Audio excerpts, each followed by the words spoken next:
Magandang buhay sa inyong lahat mga ka-idol, at mayroon tayong gagawin ngayon. Mag-assemble tayo ng isang mobile power supply. Ito, yan, nakita ninyo.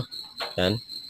So, maganda ito mga ka-idol dahil mayroon itong saksakan ng cellphone dito at mayroong 220 volts dito. Kaya sa mga ilaw at sa 12 volts dito output. Yan. At ito ang switch niya mga ka-idol, yan.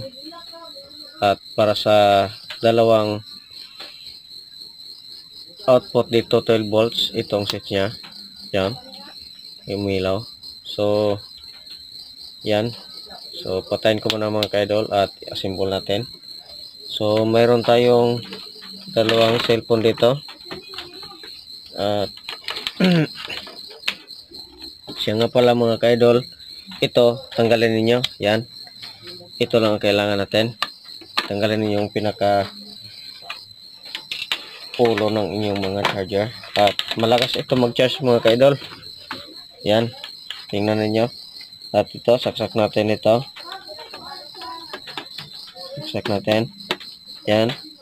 At yung isa pa. Yan. At on natin dito. Ready natin yung cellphone natin. Yan, on natin dito. Yan. So, kitang-kita niyo nag-charge yun. Oh, nag-charge na. Yan, kita niyo. So, iyan ang kagandahan nito mga ka-idol. Yan, nag-charge na. At dito mga ka-idol, isa lang ang kanyang saksakan. So, mayroon akong ginawa dito. Ito, outlet ito. At mayroong plug dito. At saksak natin dito. At dito na tayo magsaksak. Yan. So apat ang ating magamit.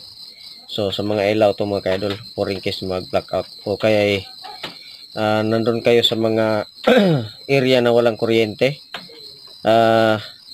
magagamit nyo talaga ito dahil magcha-charge ito sa solar. Solar po ito eh. So solar energy multi-function. So yan, tanggalin ko muna mga ka-idol. Ipakita ko sa likuran kung ano ito. Dito sa likuran mga ka-idol, mayroon itong saksakan ng ito ang kanyang charger. So charger niya dito. So input 12 volts. So yan, pakita ko sa inyo yung panel niya para maniwala kayo solar to. Yan, solar yan mga ka-idol. Yan.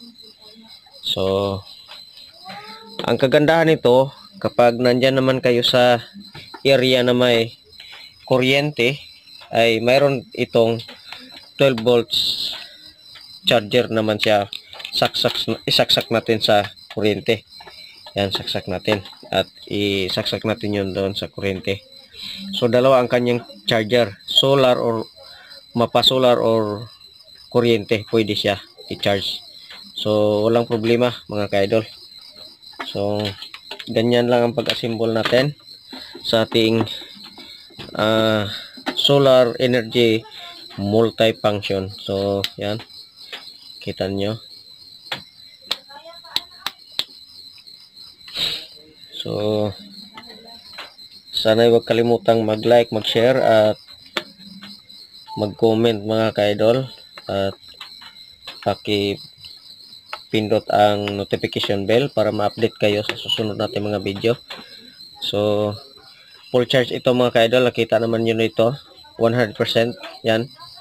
So, yun. Nag-charge na. So, hanggang dito na lang ating video mga ka-idol. At maraming salamat sa inyong panonood. At sana suportahan nyo ang ating YouTube channel. So, thank you at God bless sa inyong lahat.